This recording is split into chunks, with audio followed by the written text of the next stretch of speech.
오늘의 신앙 시청자 여러분 안녕하셨습니까? 오늘은 5월 달에 우리의 총 주제인 예수 그분을 알자라고 하는 총 주제의 두 번째 시간이 되겠습니다.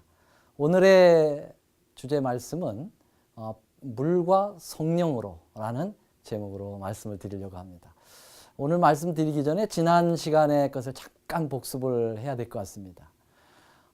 지난번에 우리는 예수를 안다는 것이라는 주제로 말씀드렸는데 요한복음 17장 3절에 보면 영생은 곧 유일하신 참 하나님과 그의 보내신 자 예수 그리스도를 아는 것이다. 근데 이 아는 것이 바로 헬라어로는 기노스코라고 하는 것이라고 했는데요. 기노스코라고 하는 알은 이것은 본능적으로 아는 알이 아니고 체험과 경험을 통해서 아는 그러한 밀접한 알을 얘기한다고 그랬습니다. 어느 정도의 깊이인가?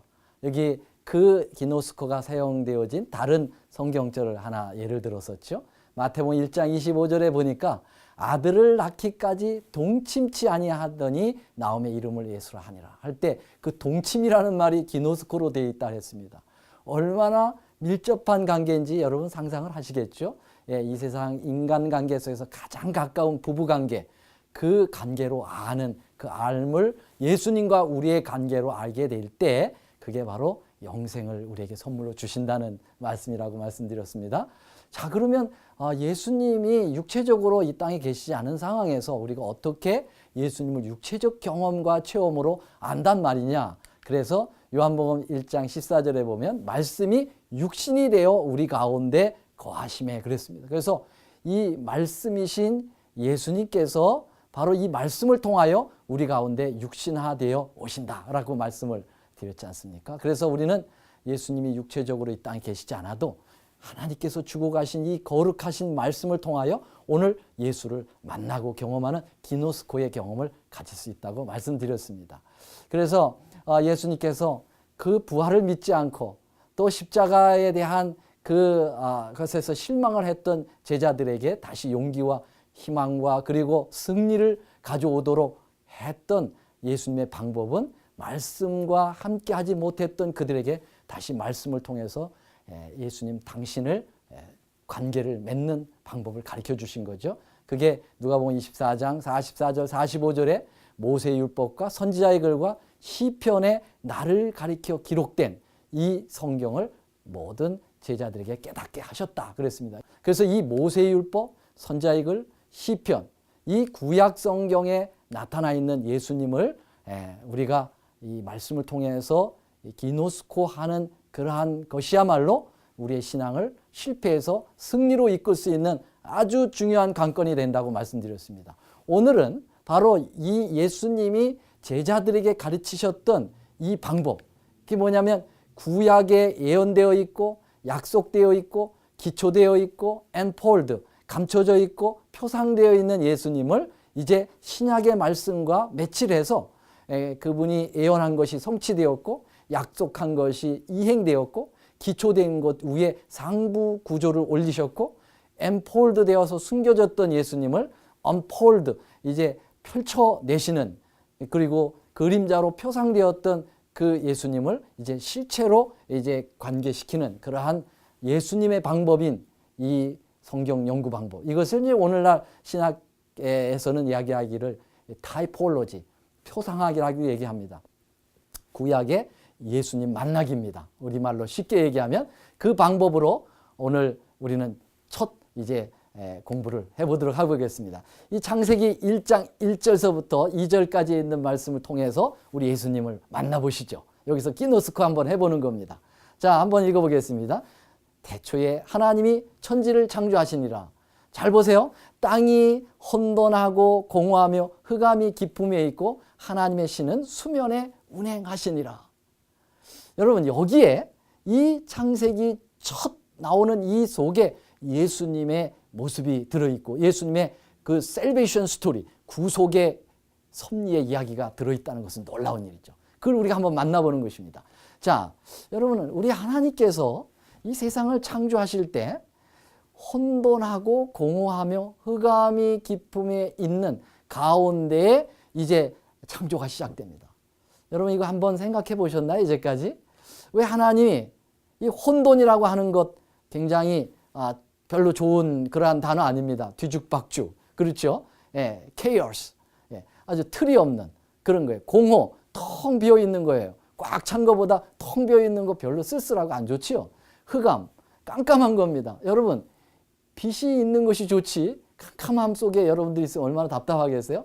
그럼 왜 하나님께서 이렇게 죄악적인 요소가 있는 그러한 것을 전제로 해서 세상을 창조하셨느냐 이거죠. 이것은 우리가 예수님이 가르쳐 주셨던 이 표상의 방법이 아니고서는 이해하기가 참 어렵습니다. 자, 이것을 설명드리기 위해서 우리는 이 방법이 바로 뭔가 혼돈하고 공허하고 흑암 가운데 있는 이 죄악적인 요소에서 창조를 하셨다면 우리 하나님께서 죄로 인하여 혼돈하고 공허하고 흑암 가운데 있는 오늘 우리의 상태를 다시 한번 새롭게 재창조하신다고 하는 그 놀라운 사인이 여기에 들어있다는 것입니다. 그래서 거듭남에 대한 그 놀라운 섭리가 여기에 들어있다는 것이죠. 그래서 이 거듭남을 우리가 한번 여기서 한번 발견해 보도록 합시다. 이 거듭남이라고 하는 말씀을 우리가 이야기하려면 자연스러운 떠오르는 인물이 있죠. 그게 누굽니까? 니고데모죠. 예수님께 니고데모가 찾아왔습니다. 밤중에. 왜 찾아왔습니까? 예수님께 그가 가지고 있는 신앙을 확인해 보고 싶었어요. 이 신앙의 궁극적인 것을 좀 알고 싶었습니다. 예수님에게 와서 그것을 이제 묻기 전에 예수님과 대화를 터기 위해서 여러 가지 얘기를 하지만은 예수님은 단도직입적으로 이 니고데모가 온 그 목적을 아셨기 때문에 바로 주님께서 말씀하십니다. 그게 이제 요한복음 3장 3절 5절에 있는 말씀이죠. 예수께서 대답하여 가라사대 진실로 진실로 내게 이르노니 사람이 거듭나지 아니하면 하나님 나라를 볼 수 없느니라. 니고데모가 내가 두 번째 모태에 들어갔다가 날 수 있사옵나이까? 예수님께서 진실로 진실로 내게 이르노니 사람이 물과 성령으로 나지 아니하면 하나님 나라에 들어갈 수 없다. 왜 거듭나야 될까요? 왜 거듭나야 하나님의 나라를 갈 수 있고 볼 수 있습니까? 복잡하게 생각하지 말고 이렇게 생각해 보면 어떨까요? 우리가 첫 번째 태어남이 여러분 문제가 없다면 거듭날 필요가 있겠습니까? 거듭나야 된다는 말은 우리가 첫 번째 탄생한 이 우리의 족보에 뭐가 문제가 있다는 것을 이야기하는 것이죠. 그럼 우리의 족보가 도대체 어떻게 됐길래 그 족보를 바꾸라는 얘기인가? 여러분의 아버지가 누구십니까? 여러분들의 각자의 아버지의 이름을 댈 수 있을 거예요. 기억하게 그렇게 회상하실 것입니다. 그러나 여기 성경에 예수님께서 우리 아버지에 대하여 이야기하고 있습니다. 사실 우리 육신의 저희 아버지의 성함은 순자 창자신데요. 홍순창씨인데요. 근데 우리 예수님은 너희 아버지가 그가 아니라고 얘기해요. 여기 한번 보실까요? 요한복음 8장 44절에 보니까 너희는 너희 아비 마귀에게서 났으니 기가 막힌 말씀을 예수님께서 하고 계십니다. 너희 아비가 홍순창이 아니고 마자 귀자가 되신다. 그렇게 얘기했어요. 마귀라 그렇게 얘기했습니다. 심각하죠? 여러분 마귀 족보 가지고 하나님 나라 갈 수 있겠습니까? 하나님 나라를 볼 수 있을까요? 안 되는 거죠. 그래서 우리는 이 족보를 바꾸지 않으면 안 됩니다. 마귀의 족보를 바꾸지 않으면 안 됩니다. 그러면 이 마귀를 아버지를 가지고 있는 존재는 어떤 특수한 존재들만인가요? 아닙니다. 여기 로마서 5장 12절에 보니까 이러므로 한 사람으로 말미암아 죄가 세상에 들어오고 죄로 말미암아 사망이 왔나니 이와 같이 모든 사람이 죄를 지었다. 그래서 모든 사람이 사망에 이르게 되었다 그랬어요. 그래서 시편 51편 5절에 보면은 다윗은 뭐라고 얘기합니까? 어머니께서 나를 모태 중에 죄악 중에 잉태했다고 그렇게 얘기를 했습니다. 자, 그렇기 때문에 우리는 모두 다 족보를 바꿔야 합니다. 지금 이 족보 가지고 안 됩니다. 그럼 그 족보를 어떻게 바꿔야 되느냐? 족보 바꾸는 방법은 있습니다. 뭐냐? 죽고 다시 태어나는 길밖에 없어요. 그래서 죽고 다시 태어나야 돼요. 근데 어떻게 죽고 다시 태어나야 되느냐? 그것을 주님께서 이렇게 얘기했어요. 물과 성령으로 거듭 태어나야 된다. 그렇게 말씀하셨지 않습니까? 그러면 성령으로 죽고 다시 태어나는 것이 어떤 것인가? 그리고 물로 죽고 태어나는 것이 어떤 것인가? 간단히 좀 설명을 드리도록 하죠. 여러분, 성령 하나님이 우리 마음에 역사하시면 우리가 제일 먼저 우리 마음에 나타나는 현상이 뭐냐면 내가 죄인이라는 걸 깨닫게 됩니다. 아, 내가 죄인이구나. 이 죄를 가지고서 내가 무엇을 할꼬? 절망에 빠지게 되는 것이죠. 그래서 성령이 우리 마음에 임하시면 죄가 깨닫게 되어지고 그 죄를 주님 앞에 가지고 나가게 되는 마음을 갖게 되는 거죠. 그러면 성령 하나님의 역사로 죄를 죽이는 역사가 있게 되는 것이죠. 그리고 이제는 새로운 하나님의 피조물로 우리가 거듭나게 해주는 성령의 역사를 성경에서 이야기하고 있습니다. 그래서 로마서 8장 14, 16절에 보면은 무릇 하나님의 영으로 인도함을 받는 그들은 곧 하나님의 아들이라. 너희는 다시는 무수하는 종의 영을 받지 아니하였고 양자의 영을 받았으므로 아바 아버지라고 부르도록 해주신다고 그랬습니다. 성령이 친히 우리의 영으로 우리가 하나님의 자녀인 것을 증거한다고 그랬습니다. 자, 그러면 여러분, 물의 거듭남이라는 게 뭡니까? 성령의 거듭남을 여러분 외적으로 표현하는 것이죠. 성령의 거듭남은 우리 마음에서 이루어지기 때문에 보이질 않죠. 그래서 하나님 앞과 심지어는 사단 앞과 그 다음에 많은 사람들 앞에서 내가 하나님의 자녀로 거듭났다고 하는 것, 이제 하나님의 족보로 옮겼다고 하는 것을 나타낼 수 있는 그 예식이 바로 뭐냐? 물로 거듭나는 것입니다. 그럼 물의 거듭남이 뭐냐? 베드로전서 3장 21절에 물은 예수 그리스도의 부활하심으로 말미암아 이제 너희를 구원하는 편이 곧 침례라 그랬습니다. 아, 그러고 보니까 이 물의 거듭남이라는 게 침례였구나, 이것입니다.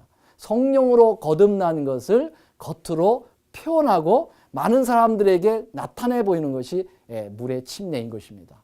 여러분, 이 거듭남의 3단계가 뭡니까? 아까 말씀드렸어요. 죽고 그 다음에 장사 지내고 그리고 새롭게 태어나는 것입니다.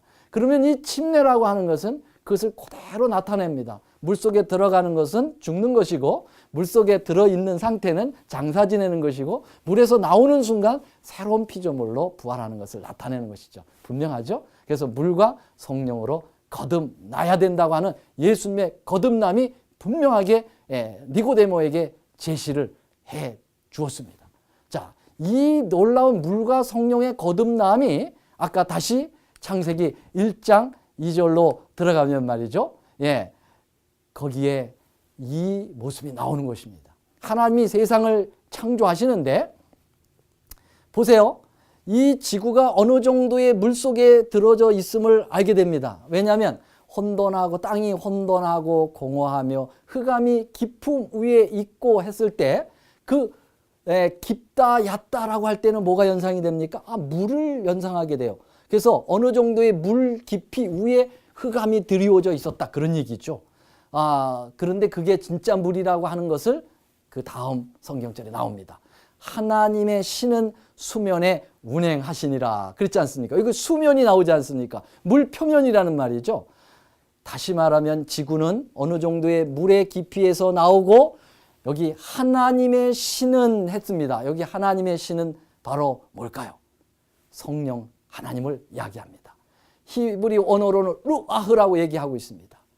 하나님의 거룩한 바람과 같은 성령이 위로부터 하감하는 것입니다. 자, 그러면은 예수님께서 니고데모에게 말씀하신 물과 성령으로 거듭나야 된다고 하는 이것이 여기 나와 있습니까? 나와 있죠. 물에서 나오고 그 다음에 위로부터 하나님의 성령이 역사하고. 그래서 지구 창조도 여러분 물과 성령으로 거듭 태어나는 그러한 것을 표상하고 있다는 것을 우리에게 분명히 보여 알게 되는 것입니다. 여러분, 베드로후서 3장 5절에는 베드로 사도가 이 부분에 대해서 이렇게 얘기했어요. 이는 하늘이 옛적부터 있는 것과 땅이 물에서 나와 물로 성립돼. 그래서 물에서 나왔다는 것을 분명히 하고 있습니다. 자, 이러한 이 물과 성령의 거듭남의 이 표상적 역사는 창조뿐만 아니라 계속해서 이 하나님의 이 세우신 이 나라에 계속 연결되면서 새롭게 거듭 태어나는 그런 필요성이 있는 부분에서는 영락없이 물과 성령의 이 표상을 주고 계시다는 것을 우리는 알게 되는데요. 두 번째 한번 보십시다. 여러분, 이 지구가 죄가 들어오게 되고 죄는 죄를 낳으면서 인구가 늘어나자 얼마나 많은 사람들이 죄를 졌습니까? 그래가지고 노아 당시에는 죄가 차고 넘쳤다. 그래서 성경이 관영했다 그랬어요. 차고 넘치는 거예요. 하나님께서 이 땅을 지으신 것을 한탄하실 정도로 죄가 관영했어요. 이것을 내버려 두면 이 지구는 영원히 끝날 거예요. 그래서 주님께서 이 지구를 다시 거듭나게 해야 합니다. 그렇죠? 그러면 어떻게 되겠습니까? 거듭나게 되려면 물과 성령입니다. 그러면 지구를 물속에 집어넣어야 되는데 어떻게 집어넣어야 될까요? 우리 주님께서 하늘의 창을 여시고 40주야를 땅에 비가 떨어지게 했다 했습니다. 그래서 이 지구가 물로 다시 덮이게 되고 물속으로 다시 들어가게 되는 역사죠. 자, 그래서 이 지구가 다시 물 밖으로 나오게 되는데 하나님께서 물을 감하는 그 방법으로 뭘 사용하셨는가? 창세기 8장 1절을 보니까요. 하나님이 노아와 그와 함께 방주에 있는 모든 들짐승과 육축을 건념하사 바람으로 땅 위에 불게 하심에 물이 감하였고 그랬습니다. 여러분, 이 바람이 분 것입니다. 물속에서 나오게 될 때 위로부터 바람이 분 것입니다. 그러면 바람은 뭘 상징할까요? 바람은 성령을 상징하는 것입니다. 어떻게 해요? 예수님께서 말씀하셨어요. 니고데모에게 말씀하시기를 요한복음 3장 7절 8절에 내가 내게 거듭나야 하겠다는 말을 기이 여기지 말라. 바람이 임의로 불매 내가 그 소리를 들어도 어디서 오며 어디로 가는지 알지 못하나니 성령으로 난 사람이 다 이러하다. 그래서 바람을 성령으로 예수님께서 상징하셨어요. 그러므로 이 노아 홍수 때 이 지구가 물에서 다시 나오고 들어갔다 나오고 위로부터 바람이 불었다는 것은 성령이 하강한 것입니다. 그러므로 이 지구는 노아 당시에 물과 성령으로 거듭나는 표상을 우리에게 보여줬다. 그렇게 볼 수가 있겠습니다. 아, 정말 갖다가 잘 찍어다 붙이네. 그렇게 여러분들이 이야기할 수 있겠어요. 그러나 표상이 찍어다 붙이는 게 아니고 정말 확신하다는 것을 신약 성경에서 컨펌을 항상 받아야 됩니다. 그렇기 때문에 그래서 신약 성경의 컨펌을 한번 받아보죠. 여기 확인을 볼 때 베드로전서 3장 20절 21절에 그들은 전에 노아의 날 방주 예비할 동안 하나님이 오래 참고 기다리실 때 순종치 아니하던 자들이라 방주에서 물로 말미암아 구원을 얻은 자가 몇 명뿐이니. 여러분 여기 잘 보세요. 물로 말미암아 구원을 얻었다 그렇게 표현합니다. 여러분 사실 노아 당시에 물로 구원을 받았습니까? 멸망을 받았습니까? 멸망을 받았잖아요. 실제적으로. 그런데 이 베드로는 여기서 물로 구원을 받았다는 겁니다. 왜? 이게 표상이라는 것을 알고 있기 때문에.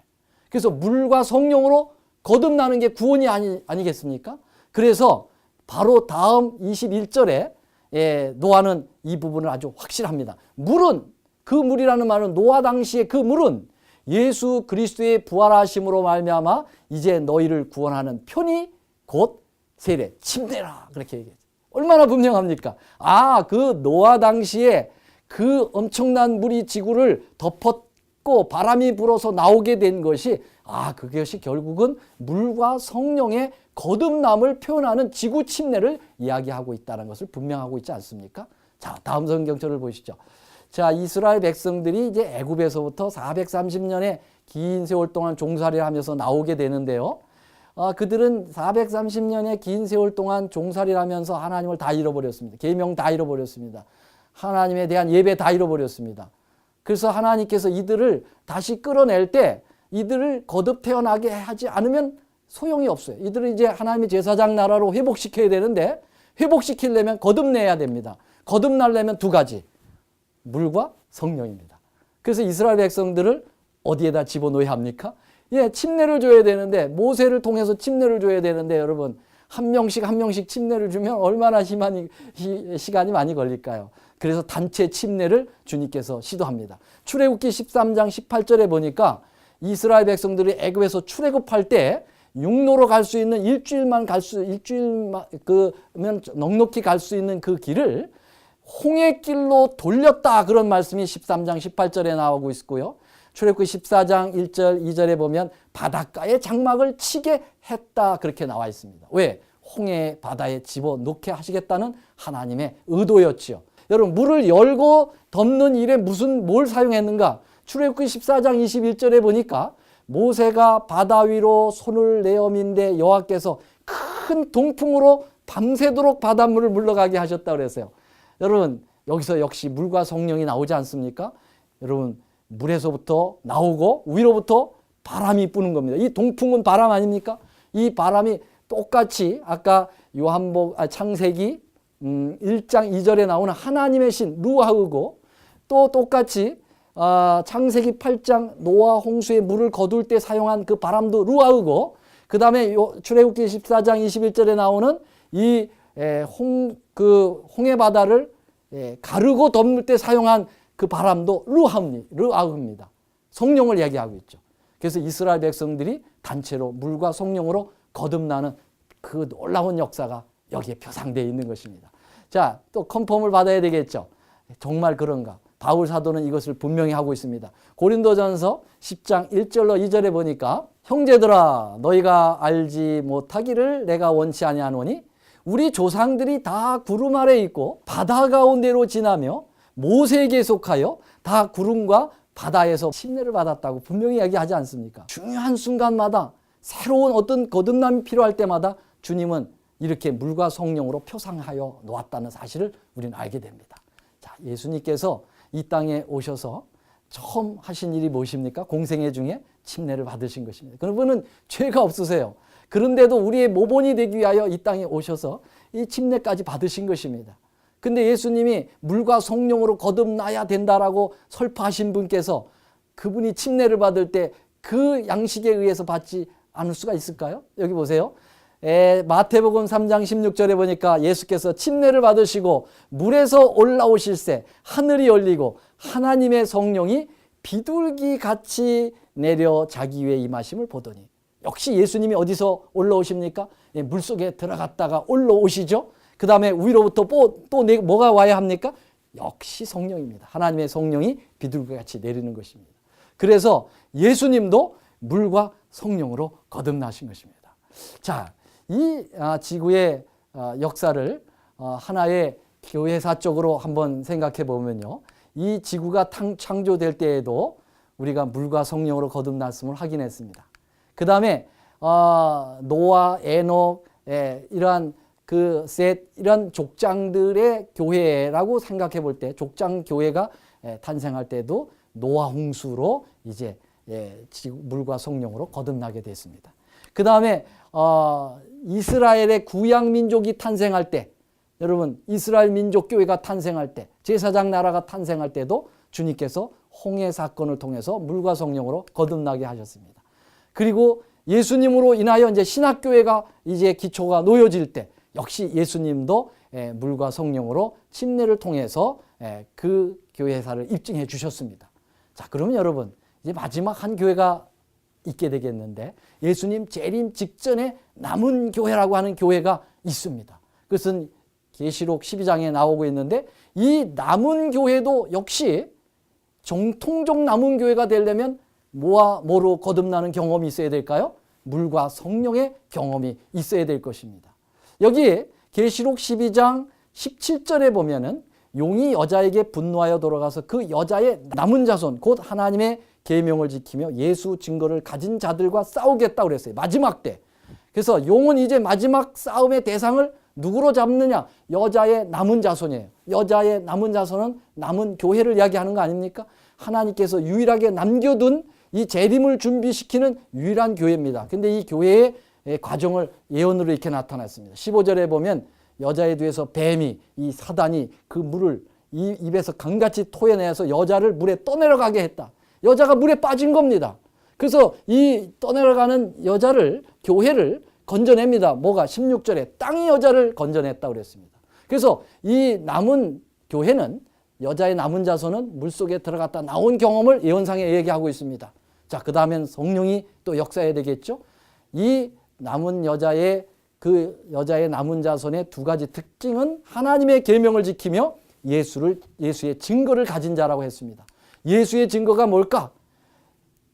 계시록 19장 10절에는 이렇게 얘기했어요. 예수의 증거는 대언의 영이라고 얘기했습니다.